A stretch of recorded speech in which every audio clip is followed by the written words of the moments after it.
Hello students, today we are going to study sequences and series of the functions. इससे पहले हमने sequences and series of numbers पढ़ा है जो specific कोई rule follow कर रहे होते हैं, जैसे even numbers, odd numbers और different sequences हमने पढ़ी हैं of with relating to the numbers. अब यहाँ पे हम पढ़ने वाले हैं functions के बारे में. तो जैसे हमारे पास जो फंक्शंस रहेंगे हम उनको डिनोट करेंगे एफ एन एक्स और सीक्वेंसेस जो हम डिनोट करेंगे फंक्शंस के वो होगी एफ एन और यहाँ पे इस तरीके से कर्ल ब्रैकेट में और जब जब भी हम इस तरीके से लिखेंगे तो it means sequences of functions. वहाँ पे हम ए एन लिखते थे, यहाँ पे हम एफ ऑफ एन या एफ एन लिखेंगे. ठीक है, यहाँ पे नीचे एफ एन इसके फुट पे. तो नाउ नेक्स्ट हम इसमें टॉपिक्स में कुछ डेफिनेशंस पढ़ेंगे जहाँ पे हमारे पास है सीक्वेंस इन अ सेट. तो अगर कोई सेट है तो उसमें सीक्वेंस कैसे डिफाइन करी जाती है. A sequence in a set capital E is a mapping of the set capital N of positive integers into E. और ये इससे पहले भी आपने जब रियल नंबर्स की सीक्वेंस की थी तो वहाँ पे रियल नंबर्स में मैपिंग जाती है.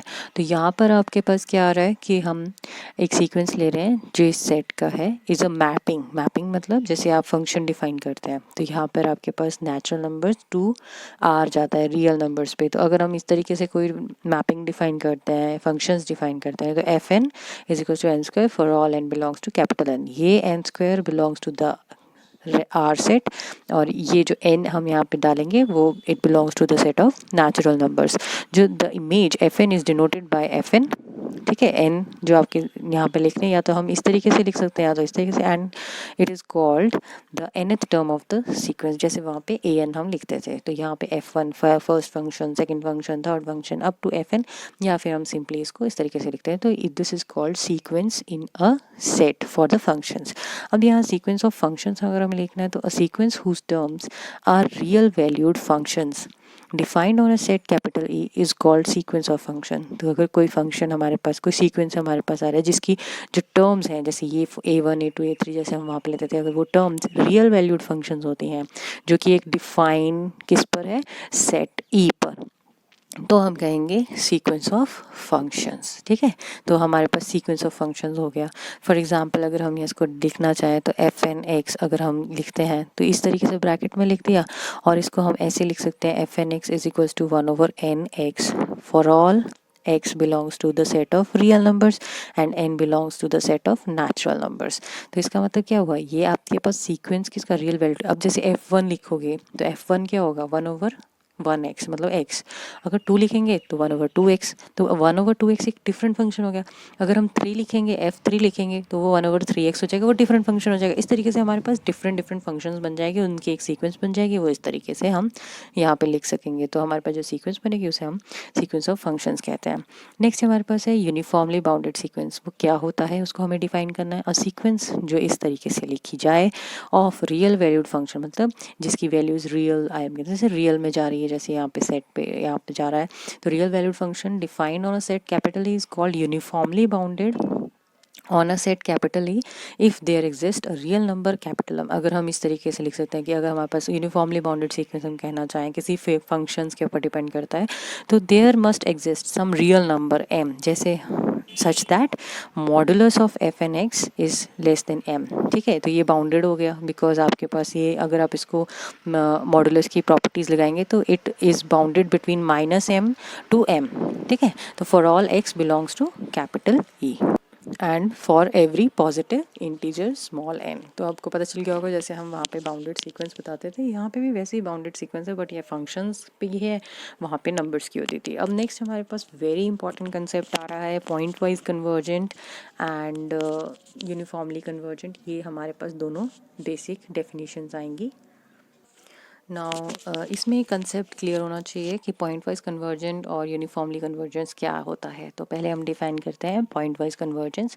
A sequence of functions f n defined on a set capital E is said to be a pointwise convergent if for each x belongs to the set capital E the sequence this of a real number converge करे. ठीक है, कहने का मतलब है sequence, कोई भी sequence आपके पास है एफ एन, ठीक है, हम उसको इस तरीके से लिखते हैं which is defined on a set, जो कैपिटल ई पे हम डिफाइन कर रहे हैं सेट, कोई फिक्स्ड सेट हमने ले लिया है, is called pointwise convergent अगर इफ़ फॉर ईच एक्स, हर एक x belongs to capital E, sequence ये वाली जो सीक्वेंस हमारे पास डिफाइन होगी एफ एन एक्स, जो कि एक्स कहाँ से आ रहा है, ई से आ रहा है, ऑफ रियल वैल्यू कन्वर्ज करें। ठीक है, अब इसको हम डिफाइन करने की कोशिश करते हैं कि लेट हमारे पास कोई फंक्शन है और ये आपके पास ए, कोई पॉइंट पर हम इस फंक्शन की सीक्वेंस डिफाइन कर रहे हैं विच कन्वर्जेस टू दिस। जैसे आपके पास सीक्वेंस वहाँ पे limit N tends to infinity A N converges to some element होता था, जैसे यहाँ लिखते थे limit N tends to infinity A N is equals to A, तो ये ए एन कन्वर्ज करती है ए को for N tends to infinity. यहाँ पर F N tends to F A. ठीक है, तो इससे ए कहाँ से आ रहा है, सेट ई से आ रहा है। तो सिमिलरली एफ एन बी भी होगा, एफ एन सी होगा, तो ये सब पॉइंट्स को किसको जाएंगे, जैसे यहाँ पॉइंट बी पॉइंट सी पे जो वैल्यूज आती है, जैसे F N B F B पे जाएगा, F N C F C पे जाएगा, इस तरीके से सो ऑन। तो let the sequence of numbers F N x converges to X belongs to E, तो ये कन्वर्ज करता है for all x belongs to capital E, मतलब it depends upon the point. So if we define a real valued function f with domain E, ठीक है, हमने domain ले लिया और रेंज कौन सी आएगी, अब ई पे कौन सी वैल्यूज़ आ रही हैं, A B C D F सारी वैल्यूज़ आ रही हैं, जैसे हमने वो ले ली, तो उसकी रेंज क्या आएगी, F of A F of B F of C, इस तरीके से आ रही है।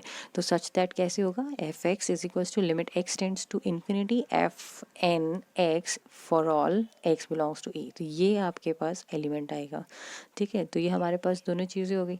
अब इसमें एक चीज़ बेसिक पता होनी चाहिए, लिमिट फंक्शन क्या होता है। तो जैसे वहाँ पे लिमिट होती थी, limit N tends to infinity A N is equals to A को अप्रोच करे तो वो लिमिट हो जाती थी, यहाँ पे लिमिट फंक्शन कहा जाएगा क्योंकि फंक्शन की सीक्वेंस है। तो यहाँ पे हमारे पास लिमिट क्या बनेगी, the limit of the function f N x to which it converges for each x belongs to E will itself be function of x. तो मतलब जो एफ एन एक्स है, अगर it will converge as n tends to as x tends to infinity, अगर हम लेते हैं, हमने ये अगर कन्वर्ज करती है एक्स बिलोंग्स टू कैपिटल ये होता है, तो वो जिस पे भी कन्वर्ज करेगी वो भी क्या होगा, फंक्शन ऑफ एक्स होगा। ठीक है, ऐसे एफ ऑफ एक्स हम मान के चल रहे हैं, then f of x is called limit function. तो क्योंकि वो लिमिट जो आ रही है वो कोई नंबर नहीं है, वो it is also a function of x, तो हम उसको कहते हैं limit function of F N X on capital E, तो ये जिस पे डिफाइन है।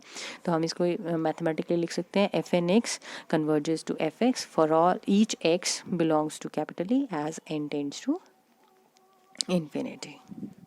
तो मैथमेटिकली भी हम बोल सकते हैं कि say this sequence f N x converges pointwise to f of x on capital E, जो कि डिफाइन है ना एक्स, क्योंकि सारे एक्स कहाँ से आ रहे हैं, सेट ई से आ रहे हैं। For given epsilon greater than 0 there exist some m belongs to capital N such that f N x minus f x mod में लेस देन एप्सिलॉन रहेगा for all n greater than equal to m। ठीक है, तो इसमें main concept क्या है कि ये जो m है, जो हमारे पास m आ रहा है, जिस पे हम ये कंडीशन लगा रहे हैं, there exist some m belongs to capital N such that f N x ऐसा होता है, तो ये जो m है इट डिपेंड्स, बहुत ही इंपॉर्टेंट कंडीशन है ये, कि it depends on both x and epsilon. ठीक है, जब ये सिंपली सिर्फ एप्सिलन पर डिपेंड करेगा तो हमारा केस डिफरेंट हो जाता है, बट अगर ये दोनों पे डिपेंड करता है तो हम इसे पॉइंट वाइज कन्वर्जेंस कहते हैं। अब देखिए नेक्स्ट जो हमारे पास आ रहा है यूनिफॉर्म कन्वर्जेंस, यहाँ से आपको आई थिंक थोड़ा और क्लियर हो जाएगा कंसेप्ट। तो sequence of functions f n, जो हमने सीक्वेंस ली है फंक्शंस की, जहाँ पे n 1 2 3 अप टू इन्फिनिटी जा रहा है, is said to be converge uniformly. कौन सा फंक्शन की सीक्वेंस है, अब ये पहले नंबर्स की सीक्वेंस थी, अब ये कन्वर्ज यूनिफॉर्मली कहा जाएगा on an some interval E, ये ले लिया, टू अ फंक्शन एफ, ये एफ पे कन्वर्ज करेगी if for any epsilon greater than 0 for all x. ये condition very important and it is different from point, कि यहाँ पे हर एक एक्स के लिए, वहाँ पे एक्स भी अपने सेट से लिया हुआ था, तो there exist a positive integer n independent of x, कि उस एक्स जो मर्जी हो, ये सिर्फ एप्सिलॉन पे डिपेंड करेगा, but dependent on epsilon such that for all x belongs to capital E f N x minus f x. ये कंडीशन तो सेम है, बट कंडीशन में डिफरेंस कहाँ आ रहा है, इस एम का। ये जो एम यहाँ पे था, यहाँ पे जो एम था वो दोनों पे डिपेंड करता है, एप्सिलॉन और एक्स पे भी, और यहाँ पर जो एन जो है वो आपके पास सिर्फ डिपेंड कर रहा है एप्सिलॉन पे, इंडिपेंडेंट ऑफ एक्स, एक्स जो मर्जी हो। ठीक है। तो point of non uniform convergence क्या होता है, तो हम वो देखते हैं, a point such that sequence does not converge uniformly. तो ये यूनिफॉर्मली अगर कन्वर्ज नहीं है तो इसका मतलब है वो पॉइंट जहाँ पे सीक्वेंस यूनिफॉर्मली कन्वर्ज ना करे in any neighbourhood of it however small is said to be a point of non uniform convergence of sequence. ठीक है, जहाँ यूनिफॉर्मली कन्वर्जेंस नहीं होगा वो हमारे पास नॉन यूनिफॉर्म कन्वर्जेंट पॉइंट होगा। तो अब हमारे मेन जो डिफरेंस है वो हमें क्लियर होना चाहिए, difference between point wise convergence and uniform convergence.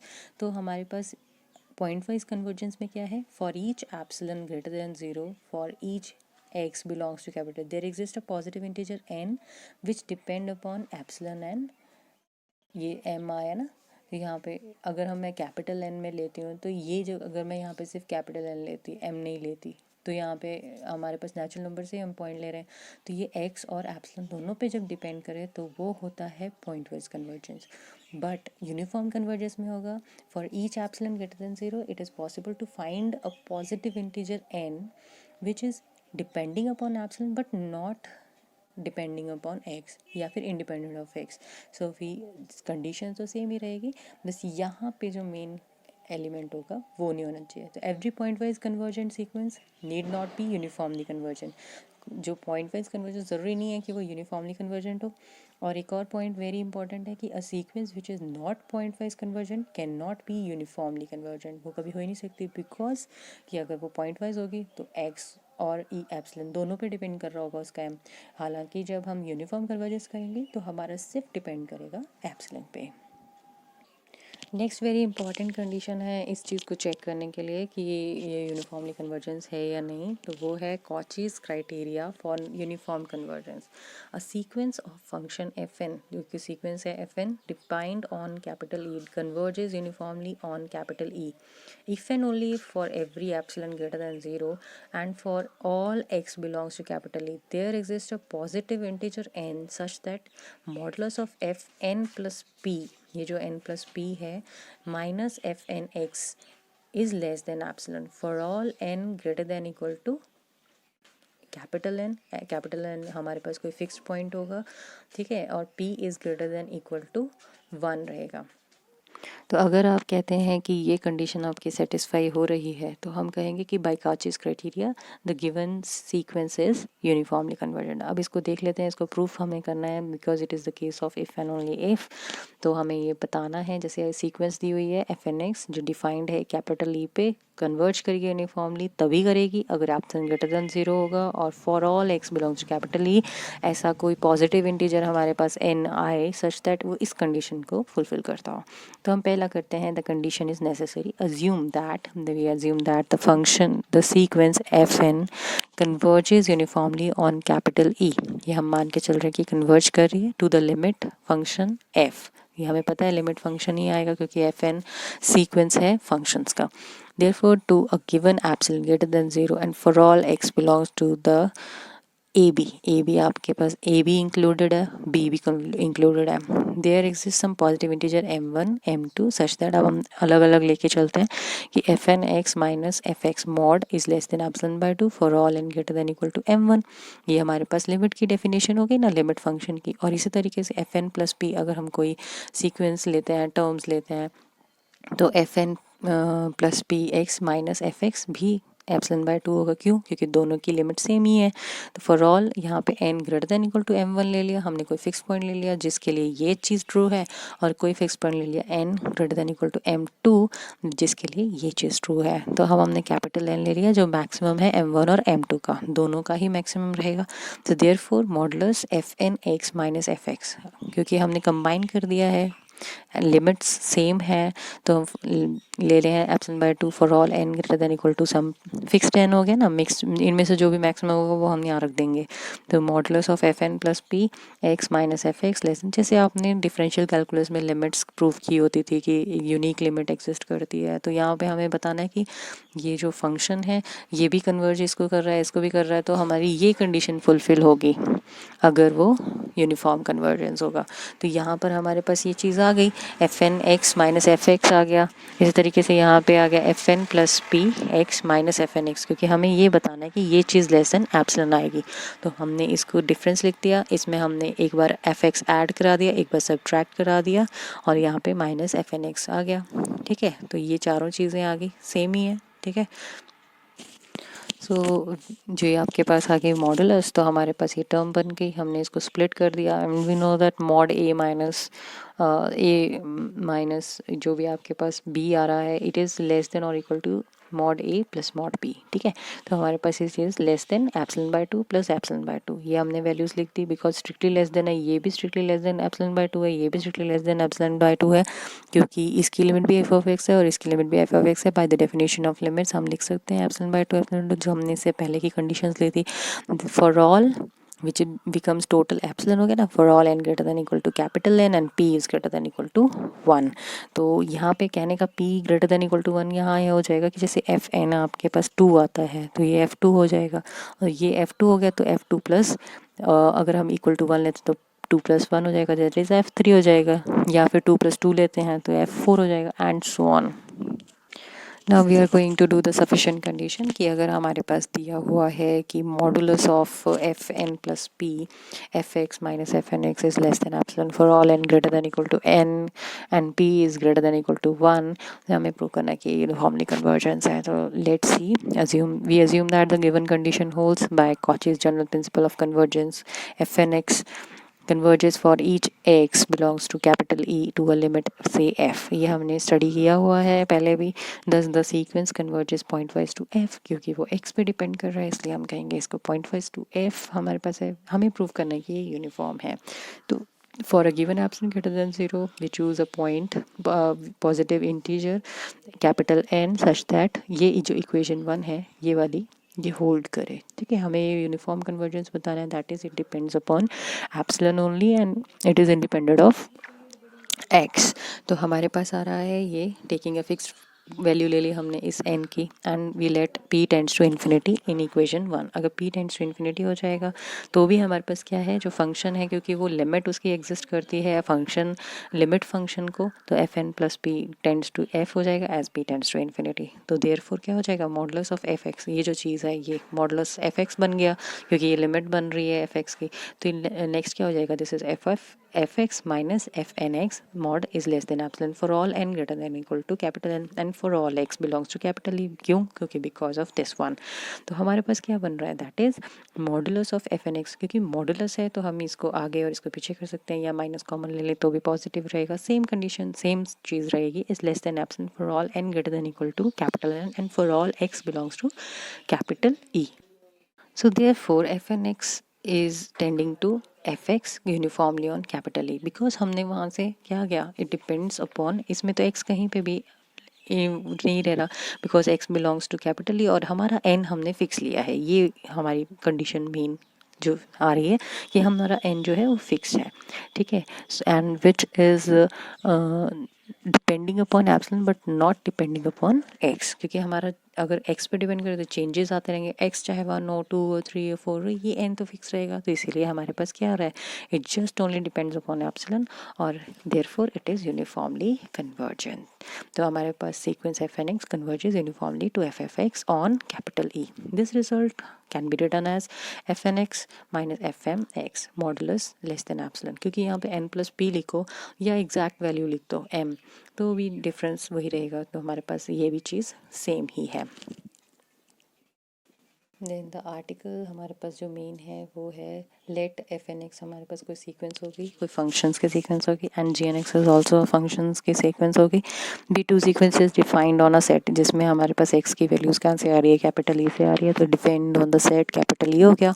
If sequence f N x and g n x converges uniformly to f of x and g x respectively, मतलब इंडिपेंडेंटली, अब अगर हम इसके कन्वर्जेंस देखें तो ये भी यूनिफॉर्मली कन्वर्जेंट है एफ एक्स पे और जी एन एक्स भी कन्वर्जेंट है जी एक्स पे respectively on the set capital E, then ये f N x plus g n x का सीक्वेंस द एडिशन और इनकी सब्ट्रैक्शन कन्वर्ज करेगी uniformly to f x plus g x, क्योंकि f N x converges to f x plus g n x converges to g x. तो हम दोनों का सम को कन्वर्ज करेगी और जो डिफरेंस होगा वो उनके डिफरेंस को कन्वर्ज करेगा रिस्पेक्टिवली। ये आप इजीली प्रूव कर सकते हैं, इसलिए I am not going to prove it here, do it by yourself, क्योंकि एग्जाम्स में भी ये पूछा जाता है कई बार। अब हमारे पास नेक्स्ट आर्टिकल है, we have to verify that the product of two uniformly convergent sequence need not be uniformly convergent, क्योंकि हमने यहाँ इजीली शो कर लिया है कि मॉडल जो हमारे पास एडिशन है वो यूनिफॉर्मली कन्वर्जेंट है, जो सब्ट्रैक्शन है वो uniformly convergent, but multiplication is need not be uniformly convergent, और इसको हम प्रूव करेंगे बाय यूजिंग सम एग्जाम्पल। तो let's see f N x equals to n plus x plus one over n plus one x, जो क्योंकि यहाँ पे N पे भी डिपेंड कर रहा है फंक्शन और एक्स पे भी डिपेंड कर रहा है एक तरीके से, तो हमारे पास ये इस टाइप की सीक्वेंसेस फॉर्म होगी। अगर हम इसकी सीक्वेंस करेंगे तो n belongs to capital set होगा, x belongs to the set open 0 to 1। तो अगर हम एक्स को फिक्स भी कर देते हैं एन 1 2 3 4 एंड सो ऑन जाएगा, तो हमारे पास आ रहा है n plus x plus one n plus one x, और जी एन एक्स आ रहा है n plus one x square over one plus n square x square for all N belongs to capital N, x belongs to the open interval 0 1। ये f N x के लिए हो गया, ये g n x के लिए हो गया। अब हम इसके मल्टीपल्स भी देखेंगे और इनको इंडिपेंडेंटली चेक करेंगे कि ये यूनिफॉर्मली कन्वर्जेंट है या नहीं। अब देख लीजिए, अगर हम लिमिट एन टेंस इन्फिनिटी लेते हैं एफ एन एक्स की वैल्यू आ जाएगी 1/x, and limit n tends infinity लेते हैं जी एन एक्स की, तो ये जी एन एक्स की वैल्यू आ जाएगी 0। So where x belongs to the set of open interval 0 to 1, therefore the sequences f N x and g n x converges pointwise to 1/x and 0, because ये दोनों किस पे convert कर रही है, ये भी 1/x, मतलब जो इसकी लिमिट आ रही है वो x पे डिपेंड कर रही है, यहाँ पे भी 0 पॉइंट आ रहा है, तो therefore it is a pointwise convergence respectively on 0 to 1। अब हम देखेंगे कि यूनिफॉर्मली करती है या नहीं। अब उसको देखने के लिए हम क्या करेंगे, इन दोनों का difference f N x minus 1/x, हमने मॉडुलस ले लिया, दोनों को लिखा, उसके बाद जो हमारे पास वैल्यू आई, दोनों को हमने सिंप्लीफाई किया एलसीएम लेके, तो हमारे पास वैल्यू आ गई 1/n+1 which tends to 0 as n tends to infinity. ठीक है, तो हमारे पास क्या हो गया, f N x converges uniformly on 0 to 1, क्योंकि यहाँ पे एक्स पे तो डिपेंड कर ही नहीं रहा है ना, तो यहाँ पर बस इंडिपेंडेंट ऑफ एक्स हो गया। अब यहाँ पे जी एन एक्स को देख लेते हैं, जी एन एक्स -0, जो ये लिमिट आई है जी एन एक्स की, इसको हमने रख दिया यहाँ पे -0 कर दिया, मॉडुलस ले लिया, सिंप्लीफाई किया एलसीएम लेके, तो हमारे पास ये वैल्यू आ गई। अब यहाँ पर क्या हो गया, which is further less than n+1/n²। ठीक है, ये n+1/n² से लेसर आएगा, एक्स की कोई भी वैल्यू आप रखते हैं तो ऑटोमेटिकली n+1/n² ही लेसर आएगा, which tends to in 0 as n tends to infinity. और ये भी चीज़ क्या है, इंडिपेंडेंट ऑफ एक्स है, therefore it does not depend upon the x. तो हमारे पास हम ऐसा पॉइंट चूज़ कर सकते हैं जो कि इंडिपेंडेंट ऑफ एक्स हो रहा है, तो देयरफॉर ये दोनों यूनिफॉर्मली कन्वर्जेंट है।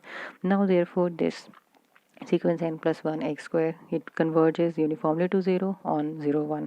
अब प्रोडक्ट लिखते हैं, इन दोनों को प्रोडक्ट किया, जब हम दोनों को मल्टीप्लाई किया, हमने सिंप्लीफाई करके लिखा, तो we get this 1 and for each x belongs to the set 0 1, मतलब ये इंटरवल अगर आपके पास आता है ओपन इंटरवल 0 to 1 के बीच में, तो हमारे पास जब मल्टीप्लिकेशन आ रही है इसकी लिमिट क्या आएगी वो देख लेते हैं पहले। Limit n tends to infinity, हमारे पास ये आ गई लिमिट। ठीक है, इसकी लिमिट आ गई, हमने लिमिट ले ली n tends to infinity, simple calculation है, लिमिट लेनी है आपको, इसकी वैल्यू आ गई 0।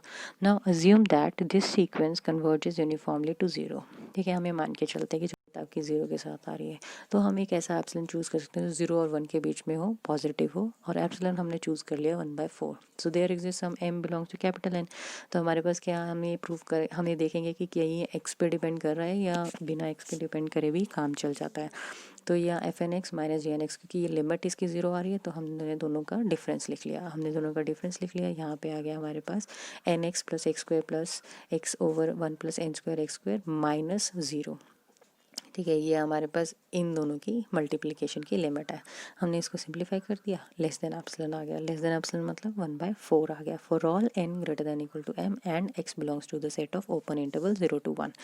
नाउ वी टेक इफ़, अगर हम ले लेते हैं x की वैल्यू 1/n। ठीक है, अगर ये x, कहने का मतलब है कि अगर ये x पे डिपेंड कर रहा होगा तो ये वैल्यू हमें कन्वर्ज नहीं करने देगी। ठीक है, अब वो देख लेते हैं, हमने ऑप्शन लिया है 1/4, हमने x की जगह पे 1/n रख दिया, हमने x की जगह पे 1/n यहाँ रख दिया, 1/n² हो गया, यहाँ x की जगह पे 1/n रख दिया, ये इसको सिंप्लीफाई किया, we get 1 + 1/n² + 1/n/2 it is greater than 1/2। कैसे हो गया ग्रेटर देन, अगर मैं n को मिनिमम लेती हूँ 1, ठीक है, मिनिमम 1 लेती हूँ, तो मेरे पास ये क्या वैल्यू आ रही है, it is 3/2, 3/2 is greater than 1/2। Similarly it is further greater than 1/4, क्योंकि हमारे पास ग्रेटर देन हो गया, पर ये तो नहीं आना चाहिए था, क्योंकि अगर मैं x को कुछ भी वैल्यू देती हूँ, जैसे अगर मैं 1/1 3n 2/n 5/n कुछ ऐसा लिख लेती हूँ, तो मेरे पास ये जो टर्म्स है ये ऑटोमेटिकली ग्रेटर देन इस एप्सिलॉन से हो जाएगी। बट हमारे पास क्या होना चाहिए, एप्सिलॉन से लेसर होना चाहिए, हमारे पास लेस देन एप्सिलॉन होना चाहिए। तो हमारे पास ऐसा कोई एप्सिलॉन एग्जिस्ट ही नहीं करना चाहिए जो कि इस एक्स पे डिपेंड करता है। तो इसका मतलब क्या हो रहा है कि एक्स पे डिपेंड कर रहा है ये एप्सिलॉन, कि हमें अगर हम एक्स को चेंज कर देते हैं 1/n या कोई और वैल्यू चेंज कर देते हैं तो ये लेस देन एप्सिलॉन नहीं रहता है। तो इसका मतलब ये टर्म लेस देन एप्सिलॉन नहीं बनेगी, इसका मतलब ये लिमिट को नहीं कन्वर्ज कर रहा है। तो इस कहने का मतलब ये है कि जो इसका m है, this m depends upon epsilon also depends upon x, दोनों पे डिपेंड कर रहा है। तो which contradicts the supposition and this is not uniformly convergent. तो ये जितने आप क्वेश्चंस करेंगे उससे आपको ज़्यादा क्लियर होगा, तो आप इसकी क्वेश्चंस करते रहिए।